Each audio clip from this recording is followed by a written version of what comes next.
اللہ الرحمن الرحیم قل لا اقول لکم عندی خزائن اللہ ولا اعلم الغیب ولا اقول لکم انی ملک ان اتبع الا ما یوحی الی قل هل یستوی الاعمی والبصیر افلا تتفکرون صدق اللہ العظیم۔ اے نبی ان سے کہہ دیجئے میں تم سے یہ نہیں کہتا کہ میرے اختیار میں ہیں اللہ کے خزانے، تم مجھ سے کہتے ہو یہ دکھاؤ یہ دکھاؤ یہ دکھاؤ، میں نے کب دعویٰ کیا ہے کہ میرا اختیار ہے؟ کسی شخص سے مطالبہ کیا جانا چاہیے اس کے دعوے کے مطابق۔ میں نے الوہیت میں داخل ہونے کا کب دعویٰ کیا؟ میں نے تو دعویٰ کیا ہے کہ میں اللہ کا ایک بندہ ہوں، عام انسان ہوں، بشر ہوں، مجھ پر وحی آئی ہے، مجھے مامور کیا گیا ہے کہ تمہیں متنبہ کر دوں، وہ کام میں کر رہا ہوں۔ لا اقول لکم عندی خزائن اللہ، میں تو نہیں کہتا کہ میرے پاس کوئی اللہ کے خزانے ہیں، میرے اختیار میں ہیں۔ ولا اعلم الغیب، نہ میں نے یہ دعویٰ کیا ہے کہ غیب کا علم مجھے حاصل ہے۔ ولا اقول لکم انی ملک، نہ میں نے تم سے کبھی یہ کہا ہے یا کہتا ہوں کہ میں فرشتہ ہوں۔ ان اتبع الا ما یوحی الی، میں تو بس اتباع کر رہا ہوں اس شے کی کہ جو مجھے طرف وحی کی جا رہی ہے۔ قل هل یستوی الاعمی والبصیر، کہیے تو پھر اب برابر ہو جائیں گے دیکھنے والے اور اندھے؟ افلا تتفکرون، تو کیا تم تفکر نہیں کرتے، غور و فکر سے کام نہیں لیتے؟ وانذر بہ، اب پھر یہاں بہ پر زور دے رہا ہوں میں۔ اے نبی اس قرآن کے ذریعے سے خبردار کر دیجئے، آپ کا کام انذار ہے، تبشیر ہے۔ اوپر آ چکا ہے وما نرسل المرسلین الا مبشرین، پہلے آ چکا ہے اوحی الی ھذا القرآن لانذرکم بہ ومن بلغ، یہاں پھر آیا وانذر بہ الذین یخافون ان یحشروا الی ربہم، خبردار کر دیجئے اس کے ذریعے سے ان لوگوں کو کہ جنہیں واقعتاً کچھ خوف ہے کہ وہ اپنے رب کی طرف لے جائے جائیں گے۔ جیسا کہ میں نے آپ کو بتایا تھا کہ ان میں بھی بہت کم لوگ تھے کہ جو بعث بعد الموت کے منکر تھے، وہ یہ کہتے تھے کہ ہاں ہے، قیامت ہے، اٹھیں گے، اپنے رب کے پاس جائیں گے، لیکن وہاں ہمارے چھڑانے والے ہیں، وہ ہمیں بچا لیں گے۔ وانذر بہ الذین یخافون ان یحشروا الی ربہم لیس لہم من دونہ ولی ولا شفیع، ان کے لیے کوئی نہیں ہوگا اللہ کے سوا، نہ کوئی حمایتی نہ سفارش کرنے والا۔ اپنی ان مغالطوں کو رفع کر لیں، ان غلط فہمیوں کو رفع کر لیں۔ لعلہم یتقون، شاید کہ ان میں تقوی پیدا ہو جائے، شاید کہ وہ ڈر جائیں، شاید کہ خوف پیدا ہو جائے۔ ولا تطرد الذین یدعون ربہم بالغداۃ والعشی یریدون وجہہ، اور مت دھتکاریے آپ ان لوگوں کو کہ جو پکارتے ہیں اپنے رب کو صبح و شام اور وہ اس کی چہرے کے طالب ہیں، اس کی رضا کے جویا ہیں۔ یہ اصل میں اشارہ ہو رہا ہے کہ تمام رسولوں کے ساتھ یہ معاملہ ہوا، خاص طور پر حضرت نوح کے ساتھ بھی، کہ جو بڑے بڑے سرداران ہوتے تھے قوم کے، وہ کہتے تھے کہ اے نوح ہم تو تمہارے پاس آنا چاہتے ہیں، سمجھنا چاہتے ہیں بات کیا ہے، لیکن ہم دیکھتے ہیں جب بھی آئیں تمہارے پاس، تمہاری محفل میں بیٹھے ہوتے ہیں ہمارے کمی کاری ملازم گھٹیا لوگ، اب ہماری شایان شان نہیں ہے کہ ہم ان کے ساتھ بیٹھیں۔ یہی بات حضور سے کہتے تھے کہ ہم آتے ہیں آپ کے پاس بات سمجھنے کے لیے، یہ آپ کے گرد جو جمگھٹا لگا رہتا ہے یہ ہمارے غلام لوگ ہیں، یہ ہمارے جو ہے معاشرے کے پست طبقات ہیں، یہ آپ کے آس پاس ہوتے ہیں، تو پھر ہمارے شایان شان یہ نہیں ہے کہ ہم ان کی موجودگی میں آپ سے بات کریں۔ اس پر جواب دیا جا رہا ہے اے نبی آپ ان کی باتوں سے کوئی اثر نہ لیں، آپ خام خواہ اپنے ان ساتھیوں کو، چاہے وہ غریب ہیں چاہے وہ پست طبقات سے ہیں، لیکن ان کی شان یہ ہے کہ وہ صبح و شام اللہ کو پکارتے ہیں، اللہ سے دعا کرتے ہیں، مناجات کرتے ہیں، تسبیح و تحمید کرتے ہیں، اور وہ اس کے چہرے، اس کے روح انور کے طالب ہیں، وہ اس کے رضا چاہتے ہیں، اس کی خوشی چاہتے ہیں۔ انہوں نے اپنی زندگی جو ہے من یشری نفسہ ابتغاء مرضات اللہ، یہ تو وہ لوگ ہیں جنہوں نے اپنی جانیں جو ہے اللہ کی رضا جوئی کے لیے، اللہ کی رضا حاصل کرنے کے لیے تج دی ہیں۔ ما علیک من حسابہم من شیء، آپ کے ذمے ان کے حساب میں سے کچھ نہیں ہے۔ وما من حسابک علیہم من شیء، اور نہ آپ کا ان کے اوپر آپ کے حساب میں سے کچھ ہے، یعنی یہ کہ یہ تو ہر شخص کو اپنی کمائی کرنی ہے، آپ کے ذمے آپ کا فرض ہے، آپ کرتے جائیے۔ جو آپ کے پاس آ رہے ہیں ان کا حساب بھی اللہ لے لے گا، جو آپ کے پاس نہیں آتے ان کا حساب بھی لے لے گا، ہر ایک کو اس کے طرز عمل کے مطابق وہ بدلہ دے دے گا۔ نہ آپ ان کی طرف سے جواب دہ ہیں نہ یہ آپ کی طرف سے جواب دہ ہیں۔ فتطردہم، تو اگر خدا نہ خواستہ بالفرض آپ ان کے دباؤ میں آ کر اگر انہیں دور کر دیں، اپنے سے دھتکار دیں، فتکون من الظالمین، تو آپ ظالموں میں سے ہو جائیں گے۔ وَكَذَلِكَ فَتَنَّا بَعْضَهُمْ بِبَعْضٍ، اور اسی طرح ہم نے بعض کو بعض کے ذریعے سے آزمایا ہے۔ حق کہہ رہا ہے ایک شخص لیکن ہے مفلس، اب وہ دولت مند جو ہے وہ مسکرائے گا، اس کو دیکھو یہ مجھے سمجھانے آیا ہے، اس کے کپڑے پھٹے ہوئے ہیں، جوتیاں پٹخارتا ہوا آ گیا مجھے سمجھانے کے لیے، اپنی حیثیت کو نہیں پہچانتا۔ حالانکہ دیکھنا یہ چاہیے کہ جو بات وہ کہہ رہا ہے صحیح ہے یا غلط۔ اس طرح ہم آزمائش کر دیتے ہیں لوگوں کے لیے، وَكَذَلِكَ فَتَنَّا بَعْضَهُم بِبَعْضٍ، اسی طرح ہم آزماتے ہیں بعض کو بعض کے ذریعے سے، لِيَقُولُوا، تاکہ وہ کہیں أَهَٰؤُلَاءِ مَنَّ اللَّهُ عَلَيْهِم مِّن بَيْنِنَا، کیا یہ وہ لوگ ہیں جن پر اللہ کا خاص انعام و احسان ہوا ہے ہم میں سے؟ یعنی اللہ کا احسان ہم پر ہوا ہے، دولت مند ہم ہیں، سردار ہم ہیں، چودراٹیں ہماری ہیں، حویلیاں ہماری ہیں، یہ جو ہیں گرے پڑے طبقات کے لوگ، کیا یہ ہیں کہ جو اللہ کا احسان اور ان کے اوپر اللہ تعالیٰ کا بڑا فضل ہوا ہے؟ یہ کہا کرتے تھے مکے کے لوگ بھی کہ اگر قرآن اللہ نے بھیجنا ہی تھا، کتاب نازل کرنی تھی، نبوت دینی تھی، تو کوئی رجل من القریتین عظیم، یہ جو دو شہر ہیں مکہ اور طائف، بڑے بڑے چودھری ہیں، سرمایہ دار ہیں، بڑے لوگ ہیں، سردار ہیں، ان میں سے کسی کے پاس بھیجتا۔ مکے کا یتیم جس کے پاس کوئی دولت نہیں، بچپن مفلسی میں گزرا ہے، سخت مشقت کے اندر جو ہے جوانی کا دور گزرا ہے، جس کے پاس کچھ بھی نہیں، کوئی عہدہ نہیں، کوئی منصب نہیں، قریش کا کوئی عہدہ حضور کے پاس نہیں تھا، کوئی منصب نہیں تھا، کوئی آپ کے پاس سرمایہ نہیں تھا، آپ تو پیدا ہی ہوئے ہیں یتیم۔ تو اس اعتبار سے کیا یہی رہ گیا تھا اللہ کے لیے؟ معاذ اللہ ثم معاذ اللہ۔ لِيَقُولُوا أَهَٰؤُلَاءِ مَنَّ اللَّهُ عَلَيْهِم مِّن بَيْنِنَا أَلَيْسَ اللَّهُ بِأَعْلَمَ بِالشَّاكِرِينَ، تو کیا اللہ تعالیٰ زیادہ واقف نہیں ہے ان سے کہ جو واقعتاً اس کا شکر کرنے والے ہیں؟ ایک اور جگہ آئے گا کہ اللہ تعالیٰ وَاللَّهُ أَعْلَمُ حَيْثُ يَجْعَلُ رِسَالَتَهُ، اللہ بہتر جانتا ہے کہ کہاں اسے اپنی رسالت کا منصب کس کو دینا چاہیے، کس میں اس کی صلاحیت ہے۔ جیسے طالوت کے بارے میں لوگوں نے کہہ دیا تھا کہ اس کے لیے کیسے ہو سکتی ہے سرداری، جبکہ ہمارے پاس دولت ہے، اس کے پاس دولت نہیں، لم یؤت سعۃ من المال، تو کہا گیا تھا اسے جسم اور علم کے اندر اللہ نے بسطہ یعنی کشادگی عطا فرمائی ہے۔ وَإِذَا جَاءَكَ الَّذِينَ يُؤْمِنُونَ بِآيَاتِنَا، اور اے نبی اس کے برعکس یہ لوگ جو چاہتے ہیں کہ آپ دھتکار دیں ان کو، اس کے برعکس آپ کی روش کیا ہونی چاہیے ان غرباء اور فقراء کے لیے؟ وَإِذَا جَاءَكَ الَّذِينَ يُؤْمِنُونَ بِآيَاتِنَا، جب آپ کے پاس آئیں وہ لوگ جو ہماری آیات پر ایمان رکھتے ہیں، فَقُلْ سَلَامٌ عَلَيْكُمْ، تو آپ ان کو سلام کہا کیجئے اور ان کو خوشخبری دیا کیجئے، کتب ربکم علی نفسہ الرحمہ، تمہارے رب نے اپنے اوپر رحمت کو لازم کر لیا ہے، اور تمہارے لیے خاص رحمت کا مظہر کیا ہے؟ انہ من عمل منکم سوءا بجہالۃ، کہ تم میں سے کوئی بھی اگر کسی وقت کوئی برے کام کا ارتکاب کر بیٹھے، جذبات میں آ کر، ناواقفیت سے، جہالت میں، ثم تاب من بعدہ، پھر اگر وہ فوراً توبہ کر لے گا، وہ اصلاح اور اصلاح کر لے گا، فانہ غفور الرحیم، تو اللہ تعالیٰ غفور الرحیم ہے۔ یہ تمہارے لیے مزید خوشخبری ہے، تہنیت اللہ کی طرف سے، قل سلام علیکم کتب ربکم علی نفسہ الرحمہ انہ من عمل منکم سوءا بجہالۃ ثم تاب من بعدہ واصلح فانہ غفور الرحیم۔ وکذالک نفصل الآیات، آگے محذوف ہے لفظ لیتفکروا بہا وَلِتَسْتَبِينَ سَبِيلُ الْمُجْرِمِينَ، اسی طرح ہم اپنی آیات کی تفصیل بیان کرتے ہیں تاکہ یہ لوگ ان پر غور کریں، تفکر کریں، اور جب غور کریں گے، تفکر کریں گے، تو مجرموں کا راستہ ان کے سامنے کھل کر آ جائے گا کہ جس راستے پر ہم جا رہے ہیں وہ واقعتاً مجرموں کا راستہ ہے۔ قُلْ إِنِّي نُهِيتُ أَنْ أَعْبُدَ الَّذِينَ تَدْعُونَ مِن دُونِ اللَّهِ، کہہ دیجئے مجھے تو روک دیا گیا ہے ان کو پوجنے سے کہ جن کو تم پکارتے ہو اللہ کے سوا، یہ لات عزیٰ منات ان کو میں نہیں پکار سکتا، مجھے روک دیا گیا ہے، مجھے تو حکم دیا گیا ہے لا تدعوا مع اللہ احدا، اللہ کے ساتھ کسی اور کو مت پکارو۔ قل لا اتبع اہواءکم، اور کہہ دیجئے ڈنکے کی چوٹ میں تمہاری خواہشات کی پیروی نہیں کر سکتا، قد ضللت اذن، اگر ایسا کروں گا تو میں خود گمراہ ہو جاؤں گا، وما انا من المہتدین، اور پھر نہ رہوں گا میں ہدایت والوں میں۔ قل انی علی بینۃ من ربی، اب اس کو ذرا نوٹ کر لیجئے، کہہ دیجئے کہ میں تو اپنے رب کی طرف سے ایک بڑی بینہ پر ہوں، میں جس راستے پر چل رہا ہوں روشن راستہ ہے، میں اس کا باطن بھی جانتا ہوں، اس کی حقیقت بھی مجھ پر منکشف ہے۔ اور یہ بینہ اصل میں کیا ہے، یہ جا کر آگے سورہ ہود میں یہ بات زیادہ کھلے گی کہ بینہ جو ہے وہ ایک عام انسان کے لیے دو چیزوں سے بنتی ہے، فطرت سلیمہ، جیسا کہ میں نے شروع میں عرض کیا تھا آپ سے، فطرت سلیمہ، عقل سلیم، اس سے انسان ایک حد تک آ گیا، پھر اللہ کی وحی جو آئی اس نے تصدیق کر دی، یہ بینہ بن گیا۔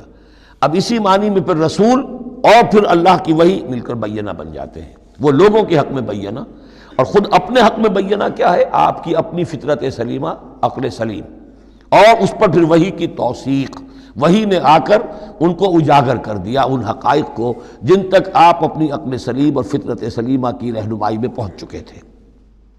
قل انی علی بینۃ من ربی، کہہ دیجئے میں کوئی اندھیرے میں ٹامک ٹوئیاں نہیں مار رہا ہوں، تم جو مجھ سے مطالبے کر رہے ہو، مجھ پر دباؤ ڈال رہے ہو، میں تو اپنے رب کی طرف سے بینہ پر ہوں۔ وَكَذَّبْتُمْ بِهِ، تم نے اسے جھٹلا دیا ہے۔ مَا عِندِي مَا تَسْتَعْجِلُونَ بِهِ، میرے پاس وہ شے موجود نہیں ہے جس کی تم جلدی مچا رہے ہو۔ وہ جلدی مچاتے تھے، لے آئیے عذاب، بہت سن چکے ہم، کان پک گئے سن سن کر ہمارے، عذاب آئے گا، عذاب آئے گا، عذاب کہاں ہے؟ وہ عذاب کہاں رکا ہوا ہے؟ 10 برس ہو گئے، میرے پاس نہیں ہے، میرے اختیار میں نہیں ہے۔ وہ عذاب بھی آئے گا، اللہ کے فیصلے سے آئے گا، جب وہ چاہے گا آئے گا۔ ما عندی ما تستعجلون بھی، جس چیز کی تم جلدی مچا رہے ہو وہ میرے اختیار میں نہیں ہے۔ ان الحکم الا للہ، فیصلے کا اختیار کلیتاً اللہ کے ہاتھ میں ہے۔ یقص الحق، وہ حق بات بیان کر دیتا ہے، وہو خیر الفاصلین، اور وہ سب سے اچھا فیصلہ کرنے والا ہے۔ قل لو ان عندی ما تستعجلون بہ، اب اس میں وہ تلخی جو ہے وہ ظاہر ہو رہی ہے کہ تم جو تنگ آ گئے ہو میری باتیں سن سن کر، میرے اندر بھی تمہاری جانب سے بیزاری پیدا ہو چکی ہے۔ قل لو ان عندی ما تستعجلون بہ، کہہ دیجئے اگر میرے ہاتھ میں ہوتا، میرے اختیار میں ہوتا، میرے پاس ہوتا جس کی تم جلدی مچا رہے ہو، لقضی الامر بینی و بینکم، تو میرے اور تمہارے مابین کبھی کا فیصلہ طے ہو چکا ہوتا۔ میں تمہیں ابھی مزید مہلت نہ دیتا، تم اگر تمہارے کان پک گئے تو میں بھی تنگ آ چکا ہوں، میرے بھی اب جو ہے صبر کا پیمانہ جو ہے وہ ایک حد کو پہنچ چکا ہے۔ لقضی الامر بینی و بینکم، میرے اور تمہارے مابین کبھی کا فیصلہ چکا دیا گیا ہوتا۔ واللہ عالم بالظالمین، اللہ خوب واقف ہے ظالموں سے۔ وَعِندَهُ مَفَاتِحُ الْغَیب، اسی کے پاس ہے خزانے غیب کے۔ یہ مفاتح جو یہاں جمع آیا ہے تو مفتاح کہتے ہیں کنجی کو، اس کی جمع بھی ہے، اور مفتاح کہتے ہیں اس کو جس سے کھولا گیا، یعنی خزانہ۔ یہاں پر مفتاح کی جمع ہے، یہ مفاتح۔ وَعِندَهُ مَفَاتِحُ الْغَیب، اسی کے پاس غیب کے سارے خزانے ہیں۔ لا يَعْلَمُهَا إِلَّا هُوَ، کوئی جانتا ہی نہیں ان کو سوائے اس کے۔ وَيَعْلَمُ مَا فِي الْبَرِّ وَالْبَحْرِ، اور وہ تو جانتا ہے جو کچھ خشکی میں ہے اور جو کچھ سمندر میں ہے۔ وَمَا تَسْقُطُ مِنْ وَرَقَةٍ إِلَّا يَعْلَمُهَا، اور نہیں گرتا کوئی ایک پتا بھی کسی درخت سے مگر اللہ کے علم میں ہوتا ہے۔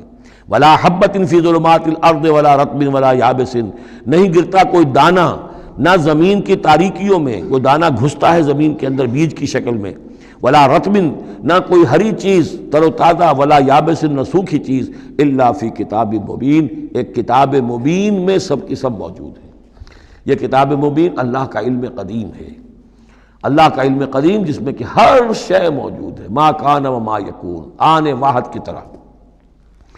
وَهُوَ الَّذِي يَتَوَفَّاكُم بِاللَّيْلِ، اب یہ لفظ یہاں پر آ گیا ہے، وہ جو قادیانیوں کے ساری خباثت کا توڑ جو ہے، وہ جو میں نے وضاحت آپ کو بیان کی تھی کہ وفا یوفی یتوفا، اب یہاں آ گیا وَهُوَ الَّذِي يَتَوَفَّاكُم بِاللَّيْلِ، وہی ہے جو تمہیں وفات دیتا ہے رات کے وقت۔ کیا وفات دیتا ہے؟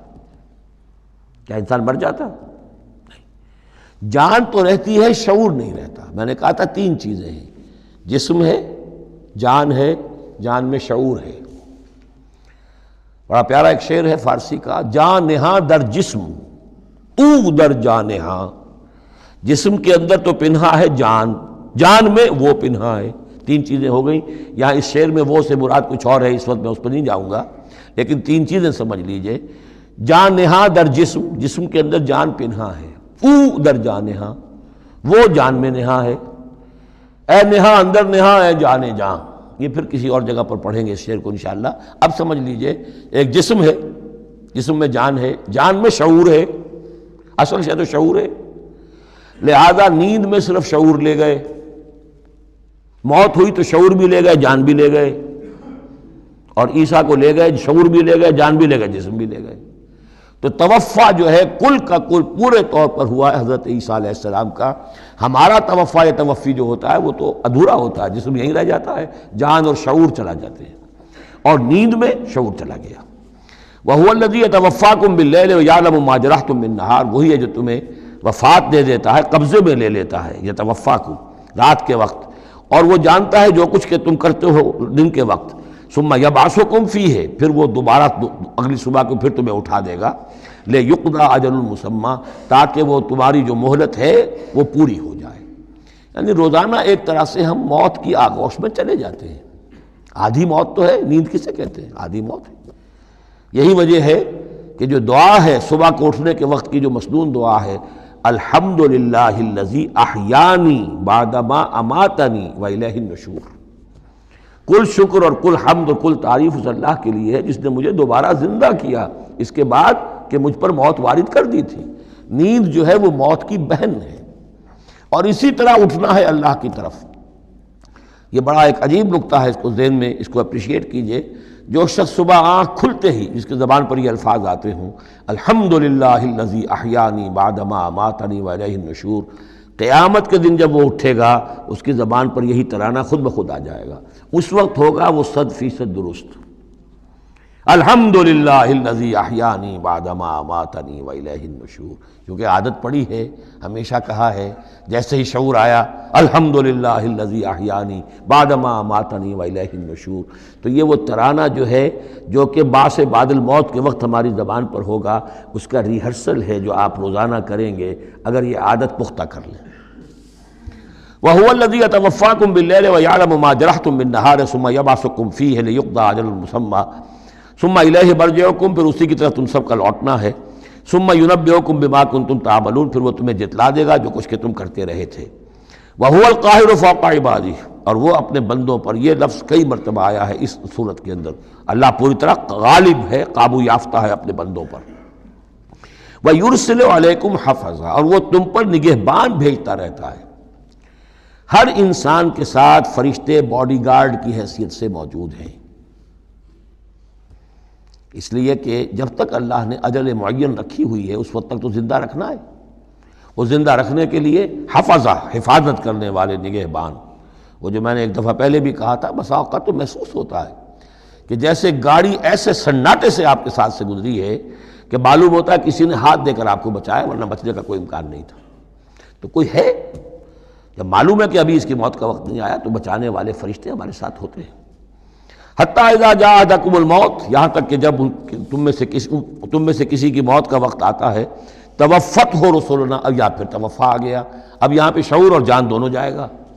توفتہ رسلنا، تو ہمارے بھیجے ہوئے فرشتے جو ہیں وہ اس کو قبضے میں لے لیتے ہیں، وہم لا یفرطون، اس میں کوئی کمی نہیں کرتے، کوئی کوتاہی نہیں کرتے، جو حکم آیا اور جب آیا۔ ثم ردوا الی اللہ مولاہم الحق، پھر وہ لوٹا دیے جاتے ہیں اب اللہ کی طرف جو ان کا مولا ہے برحق، سچا۔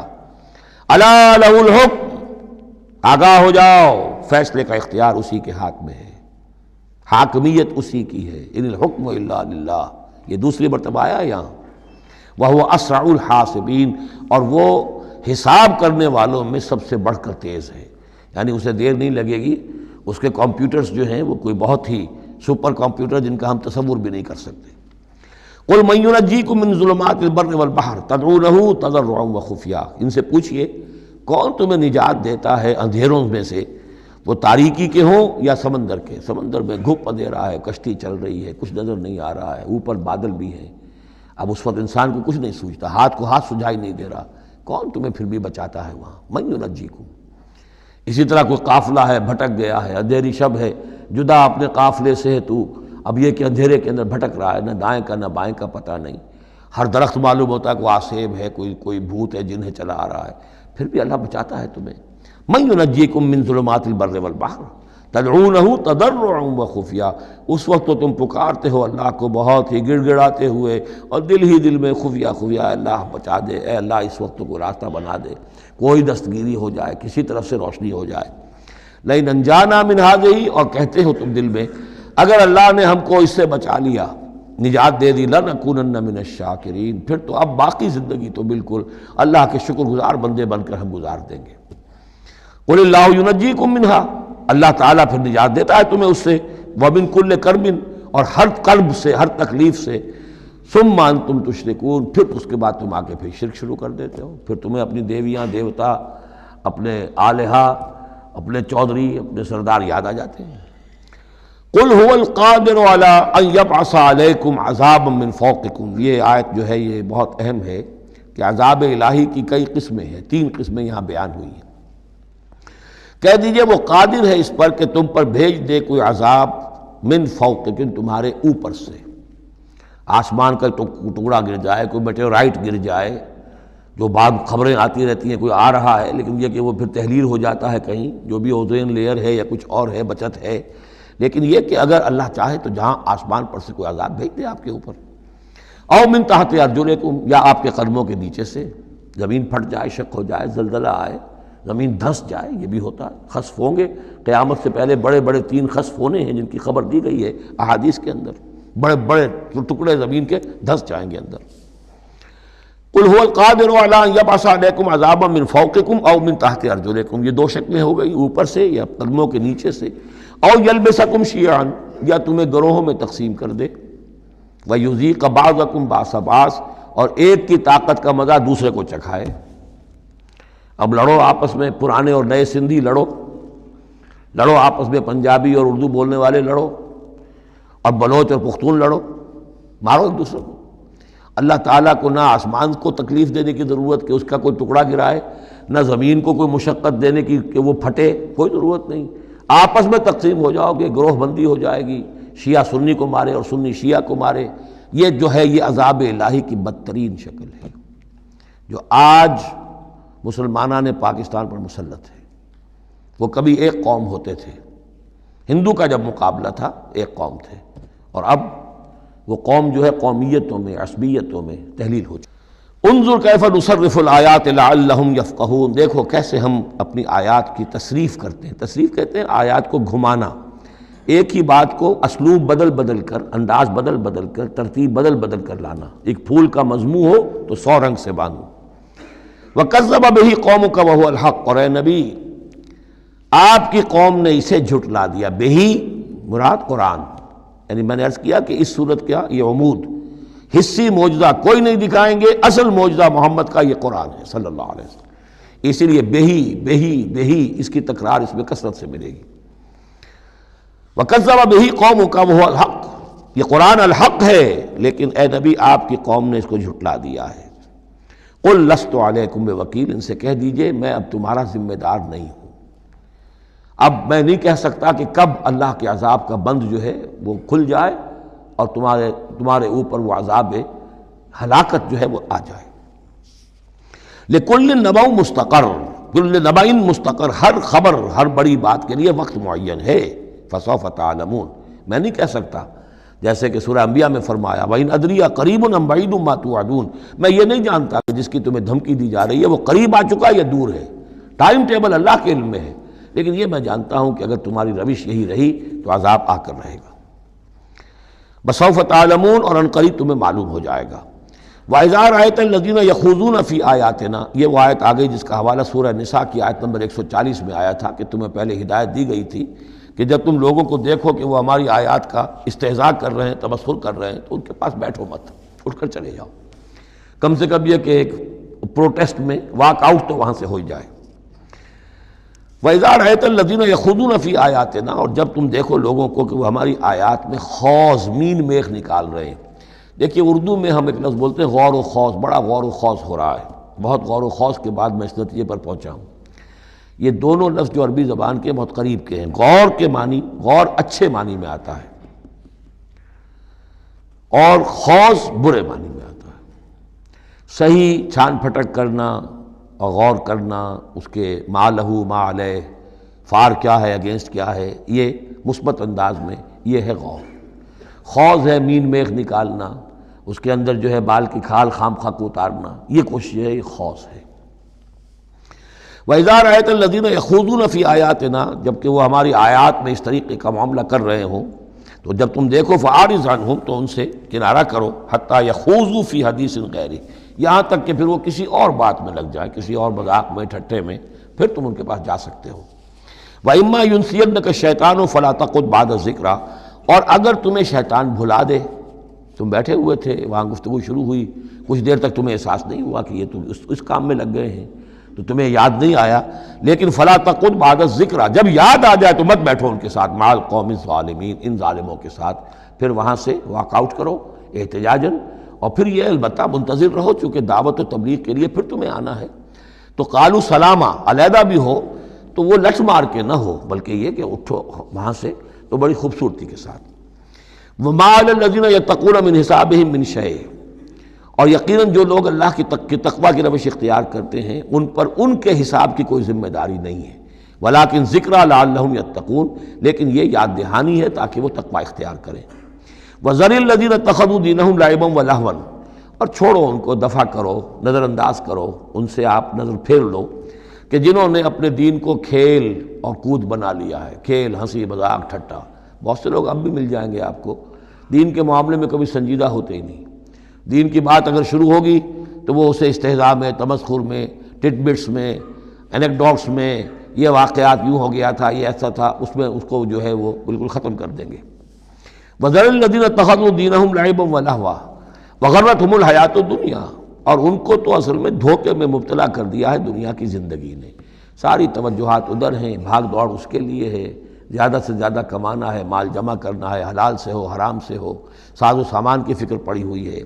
وَذَكِّرْ بِهِ، اب پھر بہی کو نوٹ کیجئے، تذکیر کیجئے، اس کے قرآن کے ذریعے سے تذکیر کیجئے، جیسے کہ سورہ قاف کی آخری آیت ہے فَذَكِّرْ بِالْقُرْآنِ مَنْ يَخَافُ وَعِيدٍ، قرآن کے ذریعے سے تذکیر کیجئے اس شخص کو کہ جس کے اندر کچھ خوف ہے اللہ کے وعدے کا اور اللہ کی وعید کا۔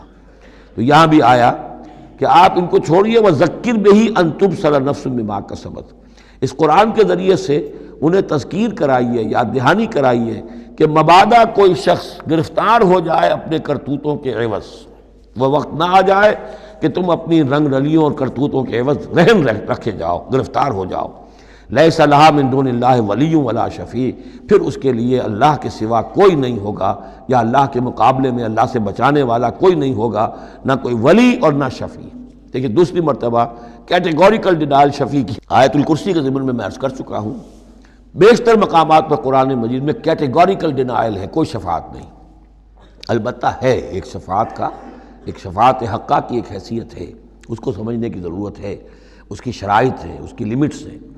اگر ان شرائط اور لیمٹ سے آزاد کر دیں گے تو پھر یہ ہے کہ وہ شفاعت کا جو تصور ہے ایمان بالآخرت کی نفی کر دے گا، پھر کوئی فائدہ ہی نہیں، ڈر کا آئے گا۔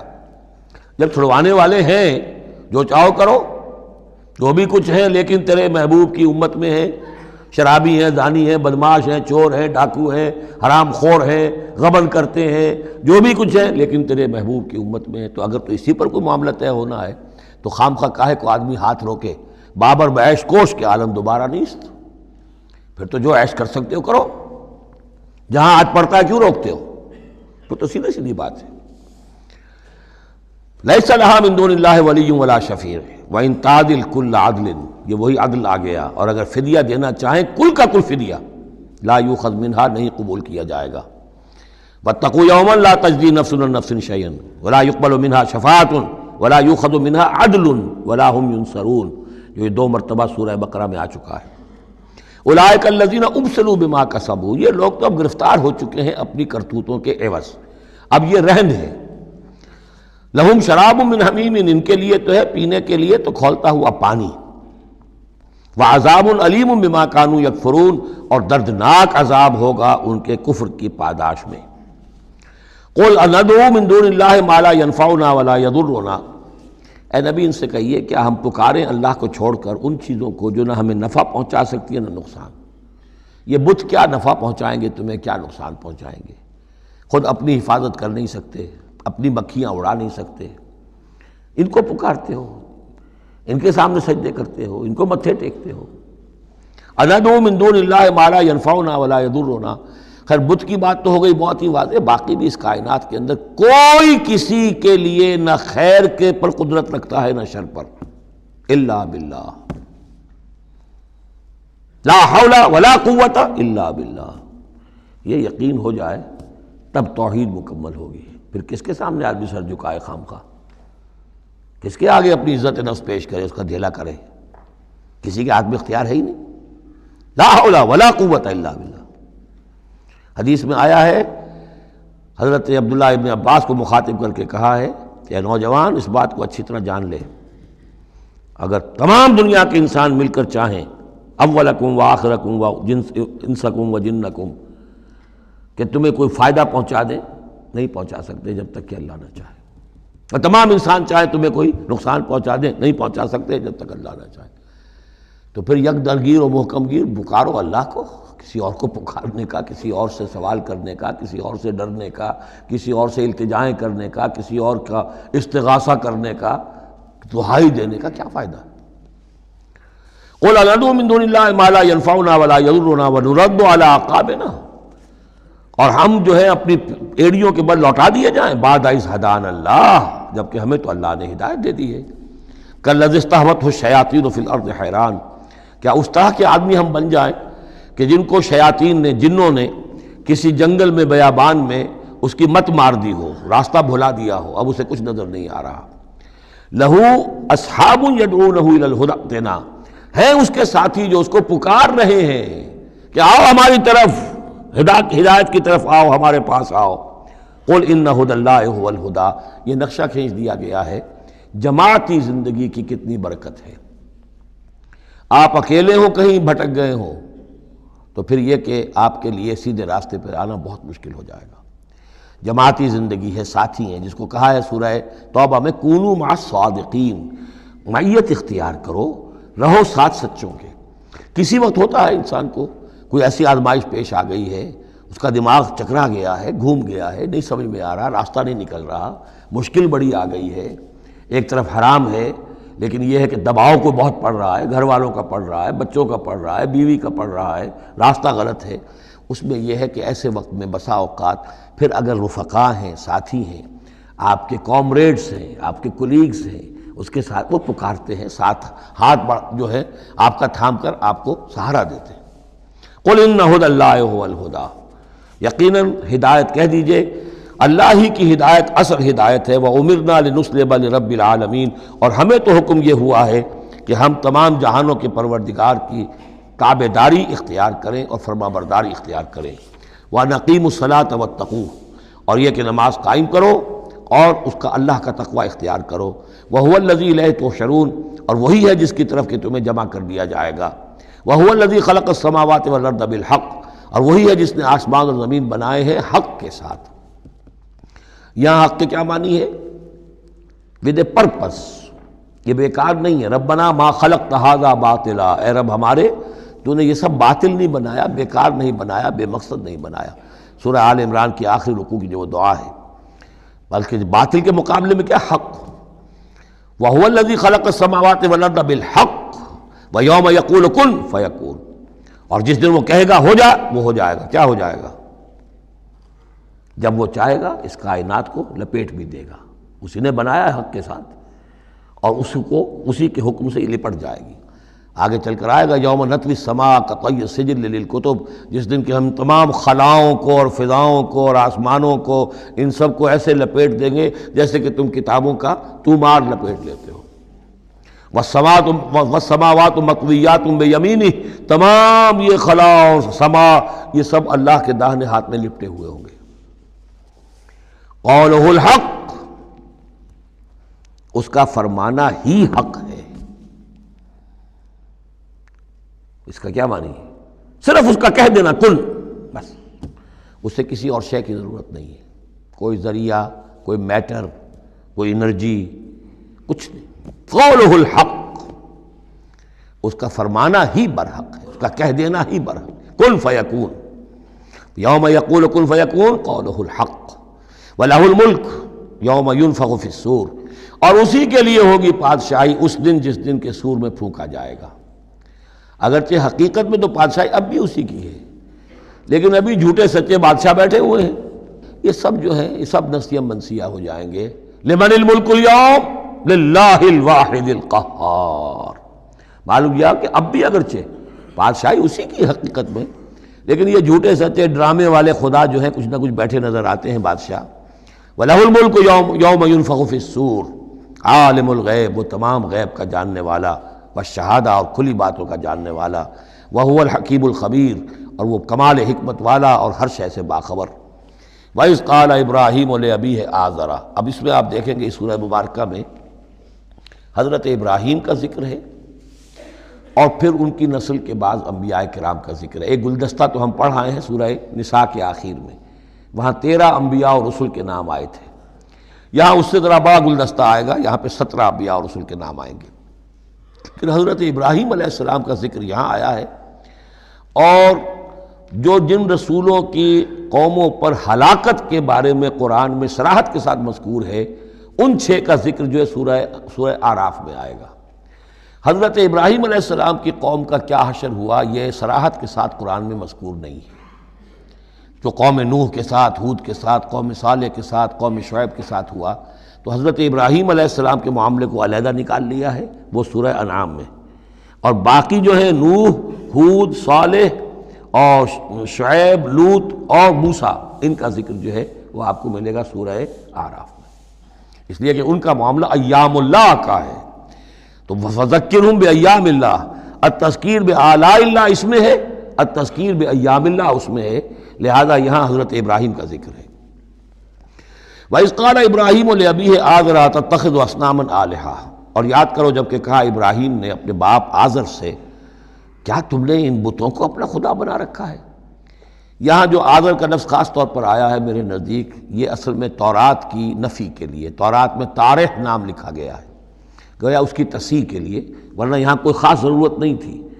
وَإِذْ قَالَ إِبْرَاهِيمُ لِأَبِيهِ، یہ کافی تھا، لیکن نام اس لیے دیا گیا کہ تورات سے پڑھنے والوں کو مغالطہ ہوتا ہے، اور اسی مغالطے کو اہل تشیع نے اختیار کر لیا ہے۔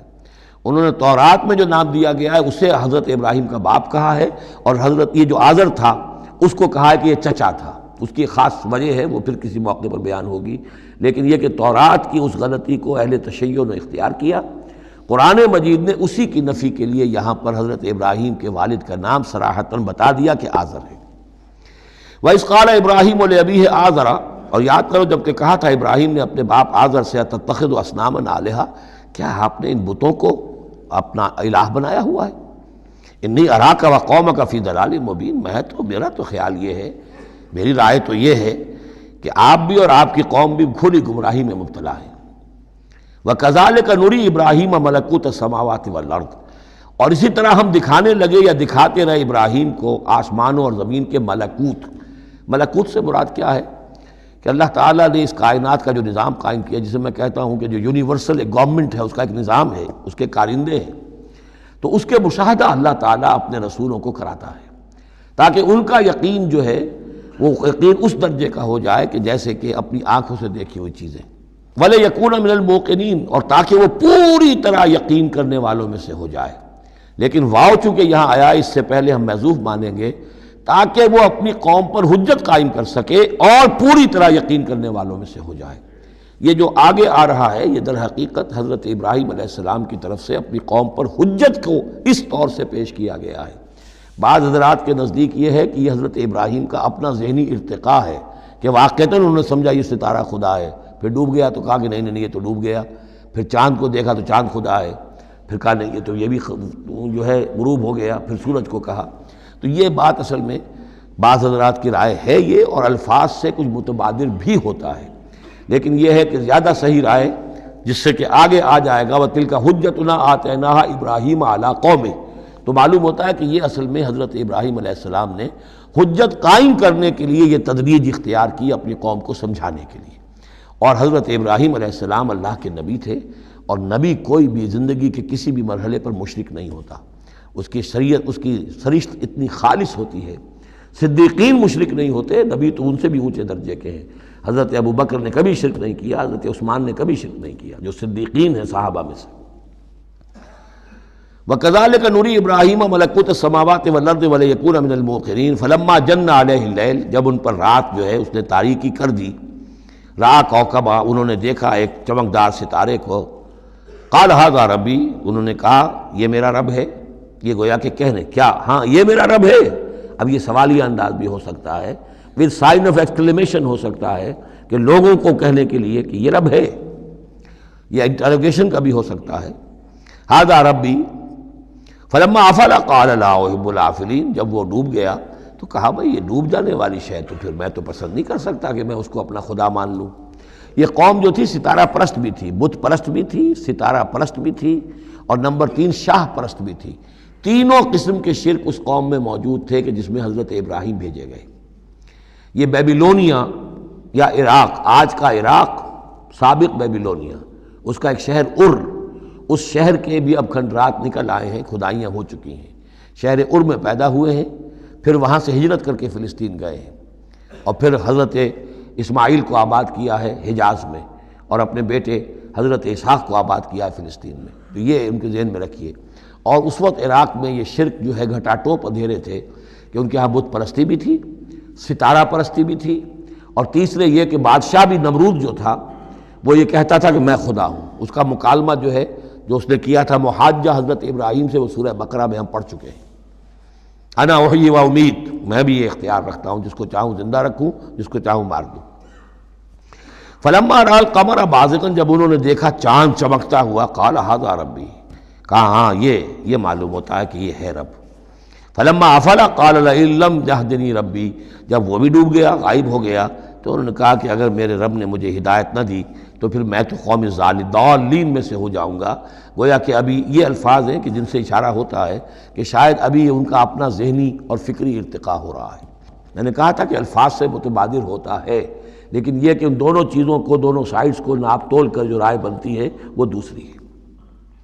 فلما رأى الشمس بازغة، جب دیکھا سورج بہت چمکدار، قال ھذا ربی ھذا اکبر، تو فرمایا ہاں یہ ہے رب، یہ سب سے بڑا ہے۔ فلما افلت، جب وہ بھی ڈوب گیا، قال یا قوم انی بریء مما تشرکون، انہوں نے کہا اے میری قوم کے لوگوں، میں تو بری ہوں، اعلان برات کرتا ہوں ان سب سے جنہیں تم شریک ٹھہرا رہے ہو۔ انی وجہت وجہی للذی فطر السماوات والارض حنیفا، میں نے تو اپنا رخ کر لیا ہے، اپنا چہرہ جو ہے ادھر کر لیا ہے اس ہستی کی طرف جس نے آسمانوں اور زمین کو بنایا یکسو ہو کر، وما انا من المشرکین، اور میں مشرکوں میں سے نہیں ہوں۔ وحاجہ قومہ، اب اس پر محاجہ کیا ان سے ان کی قوم نے، وہ حجت بازی شروع کر دی، یہ تم نے کیا کہہ دیا؟ سارے دیویوں کی نفی کر دی، سارے ستاروں کی نفی کر دی، ہر چیز کی نفی کر دی، اب تم پر مار پڑے گی فلاں دیوی کی اور فلاں ستارے کی نحوست جو ہے اس کا تم نے انکار کیا، اب تیار ہو جاؤ، اب تمہارے اوپر شامت آئے گی۔ قال تحاجونی فی اللہ وقد ہدان، انہوں نے فرمایا مجھ سے محاجہ کر رہے، حجت بازو کر رہے اللہ کے بارے میں، جبکہ اس نے تو مجھے ہدایت دے دی ہے، مجھے تو اللہ نے ہدایت دی ہے۔ ولا اخاف ما تشرکون بہ، اور مجھے کوئی خوف نہیں ان ہستیوں کا جنہیں تم شریک ٹھہرا رہے ہو، مجھے کوئی خوف نہیں۔ الا ان یشاء ربی شیئا، ہاں اللہ کو چاہے میرے ساتھ کہ کوئی تکلیف مجھے آ جائے، کوئی آزمائش آ جائے تو ٹھیک ہے، میرا رب ہے، لیکن مجھے کوئی کسی کا ڈر نہیں، نہ تمہارے کسی دیوی کا، نہ دیوتا کا، نہ کسی ستارے کی نحوست کا، اور نہ کسی اور کا۔ لا اخاف ما تشرکون بہ، تم جس کا مجھے ڈراوا دے رہے ہو مجھے ان میں سے کسی کا کوئی خوف نہیں۔ الا ان یشاء ربی شیئا، اللہ یہ کہ میرا رب میرے لیے کچھ چاہے جو چاہے۔ وسع ربی کل شیء علما، یقیناً میرا رب جو ہے وہ تو ہر شے کے علم کے اعتبار سے احاطہ کیے ہوئے ہے۔ افلا تتذکرون، تو کیا تم عقل سے کام نہیں لیتے، تم نہیں سوچتے، نصیحت اخذ نہیں کرتے؟ وکیف اخاف ما اشرکتم، میں کیسے ڈروں ان سے جنہیں تم نے شریک ٹھہرا رکھا ہے۔ ولا تخافون انکم اشرکتم باللہ، جبکہ تم نہیں ڈرتے کہ تم نے اللہ کے ساتھ شریک ٹھہرا دیے۔ ما لم ينزل به علیکم سلطانا، اور ان ہستیوں کو شریک ٹھہرا دیا ہے جن کے لیے کہ اللہ نے کوئی سلطان، کوئی سند نہیں اتاری۔ ہاں اللہ نے اپنی کتابوں میں کوئی سند اتاری ہوتی، عقل انسانی میں اس کی کوئی بنیاد ہوتی تو کوئی بات بھی ہوتی، نہ عقل میں، نہ فطرت میں، نہ کسی آسمانی کتاب میں کسی معبود کے لیے کوئی گنجائش کہیں ہے ہی نہیں۔ وَكَيْفَ أَخَافُ مَا أَشْرَكْتُمْ وَلَا تَخَافُونَ أَنَّكُمْ أَشْرَكْتُمْ بِاللَّهِ مَا لَمْ يُنَزِّلْ بِهِ عَلَيْكُمْ سُلْطَانًا فَأَيُّ الْفَرِيقَيْنِ أَحَقُّ بِالْأَمْنِ إِن كُنتُمْ تَعْلَمُونَ، تو اگر تم علم رکھتے ہو تو بتاؤ دونوں فریقین میں سے، یعنی ایک موحد ہے، ایک اللہ واحد پر ایمان رکھتا ہے، ساری قوت اس کے ہاتھ میں ہے، سارا اقتدار اس کا ہے، ہر شے اس کے قبضہ قدرت میں ہے۔ ایک وہ ہیں کہ جو اس کو ماننے کے ساتھ ساتھ کچھ اور چھوٹے دیوی دیوتا سینکڑوں جو ہیں وہ ان کو بھی مانتے ہیں۔ امن اور چین اور سکون کس کو میسر آئے گا؟ قلبی چین، روحانی اطمینان اور سکون۔ ای الفریقین احق بالامن، ان دونوں میں سے موحدین اور مشرکین میں سے امن، سکون، اطمینان، چین اور راحت کا کون زیادہ حقدار ہے؟ بتاؤ اگر تم جانتے ہو۔ اور اس کا جواب خود دیا، الذین آمنوا ولم یلبسوا ایمانہم بظلم، یقیناً وہ لوگ جو ایمان لائیں اور اپنے ایمان پر کسی طرح کے شرک کی آلودگی نہ ہونے دیں۔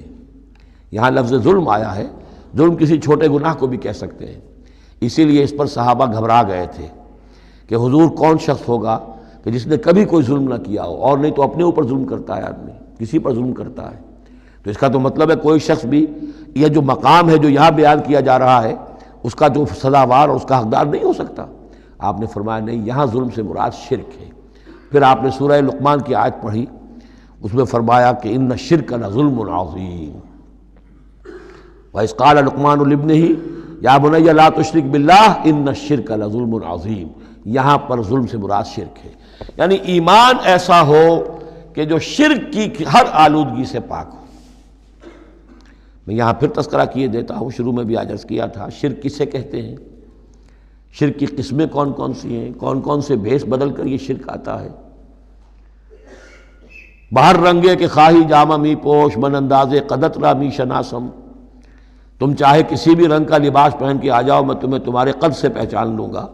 تو قد سے پہچاننا جو ہے شرک کا آسان نہیں ہے، بھیس بدلتا ہے یہ، اس کے لیے ضروری ہے۔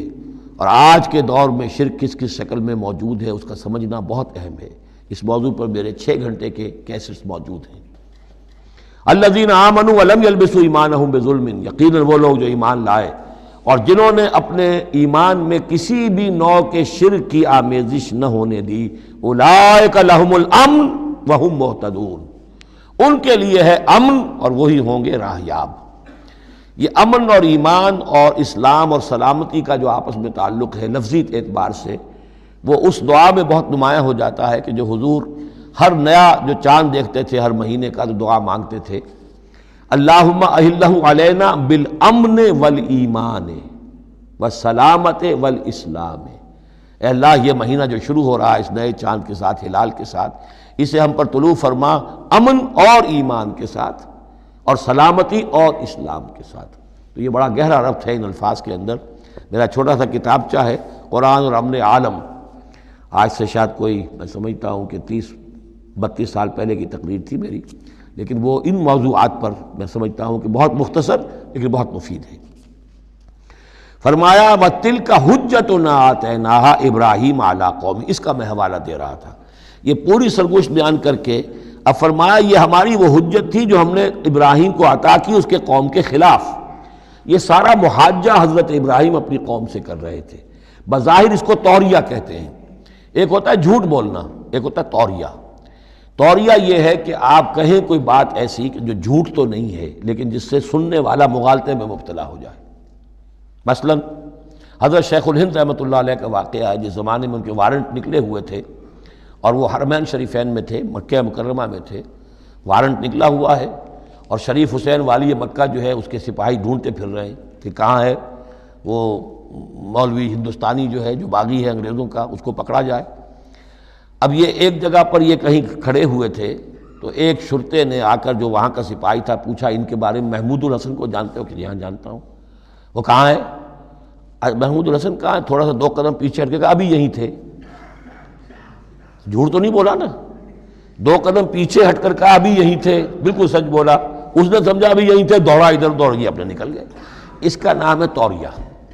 یہ جھوٹ بھی نہیں ہے لیکن یہ کہ سننے والے کو مغالطہ بھی ہو گیا۔ اصل میں حضرت ابراہیم علیہ السلام کے کلام میں یہ توریہ کا انداز جو ہے وہ بہت ہے، تاکہ لوگوں کو جیسے جب بتوں کو سب کو توڑ دیا تو کہا کہ اس نے توڑا ہوگا، یہ جو بڑا ہے جو صحیح سالم کھڑا ہوا ہے بڑا بت، اور تیشہ بھی جو ہے جس سے توڑا تھا سب کو وہ اس کی گردن میں لگا دیا کہ یہ جو ہے جو آلہ ہے، آلہ واردات بھی اسی کے پاس سے برآمد ہو رہا ہے اور یہ سالم ہے، باقی سب ٹوٹ گئے ہیں، تو قرائن کی شہادت بھی ہے کہ یہی ہے، پکڑو اس کو۔ تو یہ ہوتا ہے ان کو سمجھانے کے لیے کہ وہ سوچیں، دروں بینی پر آمادہ ہو جائیں۔ تو یہ ہے میرے نزدیک ان آیات کا محل یہ ہے۔ وَتِلْكَ حُجَّتُنَا آتَيْنَاهَا إِبْرَاهِيمَ عَلَىٰ قَوْمِهِ، اور یہ ہماری وہ دلیل تھی جو ہم نے عطا فرمائی ابراہیم کو اس کی قوم کے خلاف۔ نرفع درجات من نشاء، ہم بلند کرتے ہیں درجے جن کے چاہتے ہیں۔ اب ظاہر بات ہے یہاں کہنے کا مقصد یہ ہم نے ابراہیم کے درجے بہت بلند کیے۔ ان ربک حکیم علیم، یقیناً تیرا رب حکیم اور علیم ہے۔ وَوَهَبْنَا لَهُ اسحاق وَيَعْقُوب، اب وہ گلدستہ شروع ہو رہا ہے، اور ہم نے اسے عطا فرمایا اسحاق جیسا بیٹا، یعقوب جیسا پوتا، کلن ہدینا، سب کو ہم نے ہدایت دی. وَنُوحًا هَدَيْنَا مِن قَبْلُ، اور نوح کو ہم نے ہدایت دی تھی ان سے بھی پہلے. وَمِن ذُرِّيَّتِهِ، اور ان کی اولاد میں سے، حضرت ابراہیم کی اولاد میں سے، داؤد و سلیمان و ایوب و یوسف و موسیٰ و ہارون. کیسے کیسے عظیم نبی ہم نے اٹھائے، داؤد جیسا بادشاہ، سلیمان جیسا بادشاہ، ایوب اور یوسف اور موسیٰ اور ہارون. وَكَذَلِكَ نَجْزِي الْمُحْسِنِينَ، اسی طرح ہم بدلہ دیتے ہیں محسنین کو. یہ لوگ ظاہر بات ہے کہ ایمان کی اس بلند ترین منزل پر فائز تھے جس کو ہم پڑھ آئے سورہ مائدہ میں کہ ثُمَّ اتَّقَوْا وَأَحْسَنُوا وَاللَّهُ يُحِبُّ الْمُحْسِنِينَ. وَزَكَرِيَّا وَيَحْيَا وَعِیسیٰ وَإِلیاس، مزید برآں زکریا جیسے نبی، یحییٰ جیسے نبی، عیسیٰ علیہ السلام، وإلیاس کل من الصالحین، یہ سب کے سب نیک بختوں میں سے تھے. وإسماعیل وَالْیسع وَیونس وَلوطا، اور اسماعیل اور الیسع اور یونس اور لوط، وَكُلًّا فَضَّلْنَا عَلَى الْعَالَمِينَ، سب کو ہم نے تمام جہان والوں پر فضیلت دی. وَمِنْ آبائِهِمْ، اور ان کے آباء و اجداد میں سے بھی، وذریاتہم، اور ان کی نسلوں میں سے بھی، واخوانہم، اور ان کے بھائیوں میں سے بھی، واجتبیناہم، ہم نے ان کو چن لیا، پسند کر لیا، سلیکٹ کر لیا. وہدیناہم الی صراط مستقیم، اور ہم نے ان کو ہدایت دی سیدھے راستے کی طرف. ذالک ھدی اللہ یہدی بہ من یشاء من عبادہ، یہ اللہ کی وہ ہدایت ہے جس کی وہ ہدایت بخشتا ہے جس کو چاہتا ہے اپنے بندوں میں سے. وَلَوْ أَشْرَكُوا، اور اگر بالفرض وہ بھی شرک کرتے، لَحَبِطَ عَنْهُمْ مَا كَانُوا يَعْمَلُونَ، ان کے بھی سارے اعمال حبط ہو جاتے. شرک اتنی بری شے ہے، اتنے اونچے اونچے مراتب، اتنے اعلیٰ اعلیٰ مقامات، اللہ کی محبوب شخصیتیں، اولو العزم پیغمبر اور یہ عظیم انبیاء، لیکن بالفرض یہ سمجھانے کے لیے، ظاہر بات ہے کوئی امکان نہیں تھا کہ وہ شرک کرتے، لیکن ہمیں سمجھانے کے لیے شرک وہ شے ہے، ان اللہ لا یغفر ان یشرک بہ ویغفر ما دون ذلک لمن یشاء ولو اشرکوا لحبط عنہم ما كانوا یعملون، اگر وہ شرک کرتے تو ان کے بھی تمام اعمال حبط ہو جاتے. اولئک الذین آتیناہم الکتاب والحکم والنبوۃ، یہ وہ لوگ ہیں جن کو ہم نے کتاب دی، اپنی حکمت اور شریعت سے نوازا، نبوت سے سرفراز فرمایا. وَإِن يَكْفُرْ بِهَا هَؤُلَاءِ، اور اگر کفران نعمت کریں یہ لوگ اس کی، یہ جو آیات اب اللہ تعالیٰ نے دی ہیں تمہیں اے محمد صلی اللہ علیہ وسلم، اگر یہ لوگ ان آیات کی اب ناشکری کر رہے ہیں، کفران نعمت کر رہے ہیں، اگر وہ ان سے فائدہ نہیں اٹھا رہے، ان کی روشنی سے اپنے دلوں کو منور نہیں کر رہے، فقد وکلنا بہا قوما لیسوا بہا بکافرین، تو ہم نے ایک اور قوم کو تیار کر رکھا اس کام کے لیے کہ وہ اس کی ناقدری نہیں کرے گی. یعنی یہ کہ مدینہ کے انصار انشاءاللہ اس کی قدر کریں گے. مکے کے یہ لوگ جو ہیں اگر ناقدری کر رہے ہیں محمد صلی اللہ علیہ وسلم، اور تمہاری باتیں جو ہیں اب تک 10-11 برس ہونے کو آ گئے ہیں، اس کے نتائج جو ہیں بڑے ہی کم سے کم یہ کہ مایوس کن نہیں تو دل شکن ضرور ہے. محمد جیسا مبلغ اور رسول اور داعی اور مربی اور مزکی اور معلم، اور 10-12 برس کی جد و جہد میں بمشکل 150-200 آدمی، پہلے 10 برس میں تو بمشکل 125 آدمی. تو یہ ہے کہ اس اعتبار سے فَإِن يَكْفُرْ بِهَا هَؤُلَاءِ، اگر یہ لوگ کفران نعمت کر رہے ہیں ان کا، فقد وکلنا بها، تو ہم نے کچھ مقرر کر دیے ہیں کچھ اور لوگ، قومن، ایک ایسی قوم، لیسوا بہا بکافرین، جو ان کی شاید ان کی جو اس کی ناشکری نہیں کریں گے. کچھ پتہ نہیں یہ ہماری جو دعوت رجوع القرآن ہے جو کہاں کہاں پھیل رہی ہے. تو یہ بہرحال یہ آیت بڑی اہم ہے اس اعتبار سے. آج کے دور میں خاص طور پر یہ ہے کہ کوئی مایوسی انسان کو ہونی نہیں چاہیے. ہمیں تو پتہ بھی نہیں ہے کہ کہاں کہاں یہ بات پھیل رہی ہے، ممکن ہی نہیں ہے مجھے معلوم ہو کہ میرے کیسٹ کہاں کہاں پہنچ گئے. وہ تو جہاں کہیں بھی جاتا ہوں، دیکھتا ہوں، سنتا ہوں، کوئی کہتا ہے میرے پاس 300 کیسٹ آپ کے ہیں، کوئی کو ملتا ہے میرے پاس اتنے کیسٹ آپ کے ہیں، میں سنتا ہوں. تو اب یہ دعوت پھیل رہی ہے. اب یہ میں نہیں کہہ سکتا کہ کس جگہ پر یہ جڑ پکڑے زمین کے اندر، اور یہ انقلابی دعوت جو ہے قرآن کی وہ وہاں ایک تناور درخت بنے، ایک تحریک زبردست انقلابی اٹھے. فَإِن يَكْفُرْ بِهَا هَؤُلَاءِ فَقَدْ وَكَّلْنَا بِهَا قَوْمًا لَيْسُوا بِهَا بِكَافِرِينَ. اگر یہ اس کی ناقدری کر رہے ہیں تو اے نبی آپ آزردہ خاطر نہ ہو، ہم نے ایک اور قوم کو تیار کر لیا ہے کہ وہ اس کی ناقدری نہیں کریں گے. أُولَٰئِكَ الَّذِينَ هَدَى اللَّهُ فَبِهُدَاهُ مُقْتَدِهْ، یہ وہ لوگ ہیں جن کو اللہ نے ہدایت دی تھی. یہ 17 نام جو اوپر ہم نے پڑھے ہیں، فرمایا کہ اللہ فرما رہا ہے ہم نے انہیں ہدایت دی تھی. فَبِهُدَاهُ مُقْتَدِهْ، تو آپ بھی ان کی ہدایت کی پیروی کیجئے. یہ بہت اہم نقطہ ہے جو یہاں پر نوٹ کر لینے کا ہے کہ جو بھی سابقہ انبیاء کے معاملات کہیں آئیں اور ان کی نفی نہ آئے، وہ چیز گویا کہ ہم مسلمانوں کے لیے بھی وہ چیز جو ہے وہ اس قابل ہے کہ ہم اس کی اتباع کریں، اس کی پیروی کریں، اس کو مانیں۔ چنانچہ اسی اعتبار سے یہ رجم اور قتل مرتد، یہ دو سزائیں جو ہیں یہ ہمارے ہاں اہل سنت نے اور سب تمام مسلمانوں نے یہ لی ہے کہ رجم کی سزا قرآن میں نہیں ہے، یہ سابق شریعت کی سزا ہے جس کو حضور نے برقرار رکھا ہے۔ قتل مرتد کا ذکر بھی قرآن مجید میں نہیں ہے، یہ بھی سابق امت کے اندر سابق شریعت کی سزا ہے جس کو برقرار رکھا گیا ہے۔ جب تک کسی شے کی نفی نہ ہو جائے سابق جو بھی شریعت ہے اس کی، اس وقت تک یہ ہے کہ وہ چیز بھی لاگو رہے گی۔ فرمایا اولئک الذین ھدی اللہ فبہداہ مقتدہ قل لا اسألکم علیہ اجرا، اور کہہ دیجئے کہ میں تم سے اس پر کسی اجر کا طالب نہیں ہوں، میں نے تم سے کوئی محنتانہ کا بھی طلب نہیں کیا، تم سے کوئی معاوضہ نہیں مانگا۔ ان ہوا الا ذکریٰ للعالمین، یہ نہیں ہے مگر تمام جہان والوں کے لیے یاد دہانی ہے، نصیحت ہے۔ جو چاہے اس سے کسب فیض کرے، جو چاہے اس سے نور حاصل کرے، جو چاہے اس سے صحیح صراط مستقیم تک کی رہنمائی اخذ کر لے، یہ تو اللہ تعالیٰ کی طرف سے ایک صدقہ جاریہ ہے۔ ان ہوا الا ذکریٰ للعالمین، یاد دہانی اور نصیحت ہے تمام جہان والوں کے لیے۔ بارک اللہ لی ولکم فی القرآن العظیم ونفعنی وإیاکم بالآیات والذکر الحکیم۔